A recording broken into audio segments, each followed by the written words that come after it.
Hello world. So if you want to save money and get the best out of Claude Code, I have 3 simple tips for you. And even if you're a power user, you're probably going to learn something new. But if not, please put some comments down below how you are saving money and getting the most out of Claude Code. So I'll be providing 3 very simple for beginners instructions and tips how to really get the most out of your Claude Code environment, either if you're using subscription or API. So, number 1, and that's visibility. I came from FinOps, that's my background, and one of the number 1 rules, of course, for everything, not just FinOps, to save money and understand where you're standing is to see where you spend, to see the information, visibility. So for that, you have several commands in Claude Code, for example, the cost or /usage, which are combined. So for example, here I just say hello world, and already I'm paying because that's include the system prompt that is being sent to Anthropic backend, and that's what I'm paying only for 1 word. And the more I will use, the more I pay.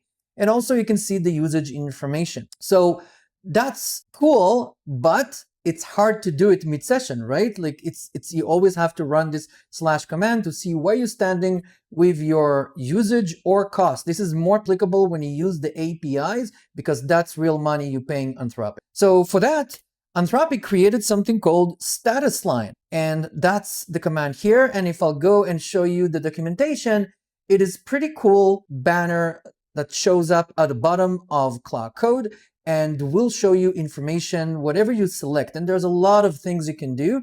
You can even do /statusline followed by natural language of what you want it to show, and it will build it for you. But there are tons of options that you can add, meters that you can really track if you want. But today we're just going to focus around the main 3, and that's your usage, and that's your context window, which is also applicable for the cost. So to make it comfortable and easy to use and configure, I created my own custom line configuration tool. Yes, it's not the first one. There are tons of very popular ones, but I try to create something my own. I always like that to do with my code, and I try to make it really, really simple to use as much as possible.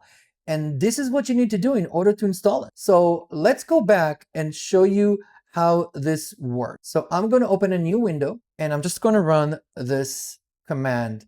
It's using bash, no special dependencies required, and it's running. In a second, you'll see the wizard showing up. And this is what the default wizard shows. You can see a few built-in previews. On the top, you can see how it's going to look on your Claude Code, but I want to add more. So to do that, I'll click A, and that will take me into the extra segments, as we call them. So for example, I want to add the effort level, and I want to also see how many files or lines are being changed in a given session. I want to see the session name, for example, and I will go down, and I would like to see how many input token, output token, and how many tokens are cached. That's always good to see. And lastly, I really want to know when my quota will reset if I'm approaching. And that's more or less what I wanted to add. And click enter will save it. And now we can see there's everything here. And I also added the ability to allow you to reorder the things that you see here, all the segments. So for example, let's say I want to move the session name all the way to the top. That's where I'm going to start and click enter. And now I can move it all the way up, and you can see the preview updates automatically.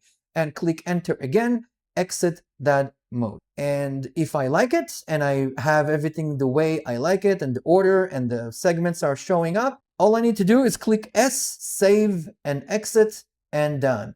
And if I'll go back into the Claude Code that I had, and you can see automatically on the bottom, everything I added is here, and I say, hey, now it's fully updated and available for me to use. And here's like the order. Here's the name of the session, which was the first prompt. You will see as I'm using it more and more, it will show the usage information, and the cost obviously is not really applicable here. So let me show you how it looks from a cost perspective. And I'm going to emulate as if I'm using cost.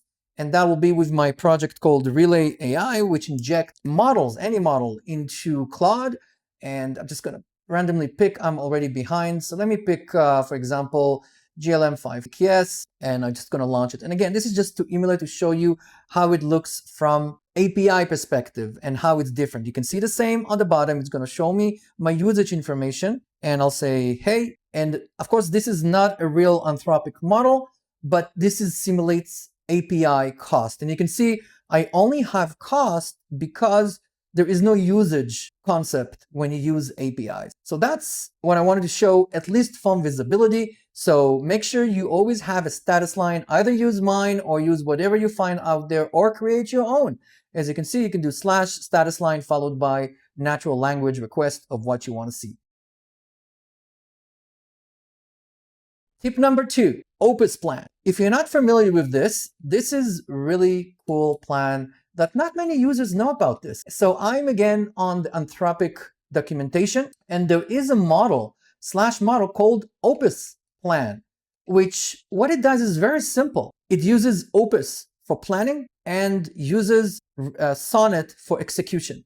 So you get a strong model, really expensive model to do your planning, your architecture, and when you want to execute the plan, it will automatically switch into Sonnet to execute whatever Opus plan. So it's kind of you're getting an architect, an executor using, and you don't have to flip between them using the slash command. And let me show you how it works. So if I'll go back into my Claude, so the way to trigger Opus Plan is very simple. You do slash model, and as you know, slash model will give you the ability to select which model, and Opus Plan is not one of them. But if I'll do slash model and type Opus Plan, you'll see it already tells you that it's in that state where Opus will be the planner and Sonnet will be the executor. So how do you switch that? And that's done with Shift Tab. So you'll see on the bottom, if I'll do Shift Tab, right now I'm on the default auto mode, and I'm on manual mode, accept edits, and now I'm on plan mode, and you can see automatically it switched to Opus 5. So I can ask it, plan to create a simple website that says hello world using React. Yeah, I know, it's very elaborate. So now what happens is Opus is the architect. So it will take my request. It may ask me questions. I don't know if it's going to ask. That was very vague. Of course, it's going to ask. And I'm just going to say, yeah, do vit scaffolding. And now it will start planning it. We'll give it a couple of seconds or minutes to see how long it's going to take. It shouldn't take long because that's a simple plan. And once the plan is ready for execution, I will get this prompt on the bottom. So you can see what you want to do. I'll say yes, use auto mode.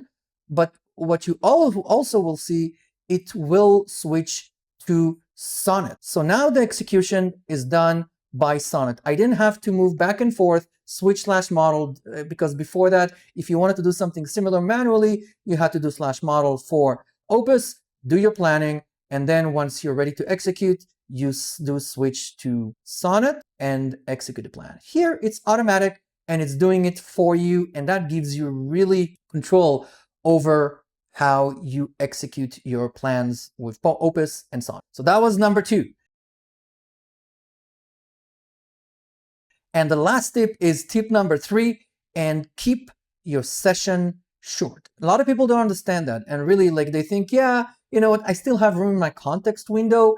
Don't. The way I like to code, and that's highly recommended, is to really keep your session short and reset them. You can exit and close, or just do /new to really reset and clear the context. And there are 2 reasons. One, the longer your sessions go, the more context carried back and forth between you and the Claude, and you pay more for more luggage, or if you will, that you're carrying in the session. That's number 1. Yes, you're not going to pay for every back and forth, because then you're going to hit the cache, which will reduce the cost, but that's still incur. So the longer the session goes, you incur more and more cost. The second issue is that the longer your session goes, the longer the context window gets, and that's where you really get lack of attention. It's called context window rot or corruption, where it's really not going to be optimal. It's going to start forgetting things, and because it's just too much for the model to understand. Even if they're the smartest, Opus 5 and more, they're still struggling as the context window gets really, really large. They're becoming 1 million context window, and that's awesome. But I would try to honestly around the 250K consumption, quarter of that 1 million context window. That's where I'm really trying to either, if I'm done, I'm going to reset and do something like clear, right? And now you can see my context window was cleared back into the original state.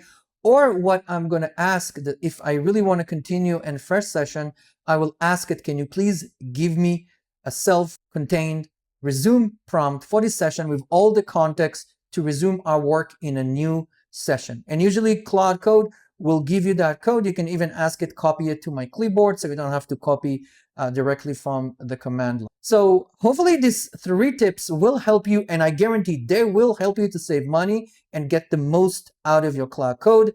And as mentioned earlier, if you have any tips that you find really useful and help you to get the most out of Claude Code, please share them in the comments below. Me and everyone else would love to learn how to get more out of Claude. And that's all I had for you today. Thank you again for watching, and I'll see you in my next video.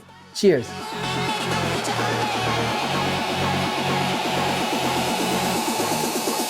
AI spotlight illuminating the future of AI.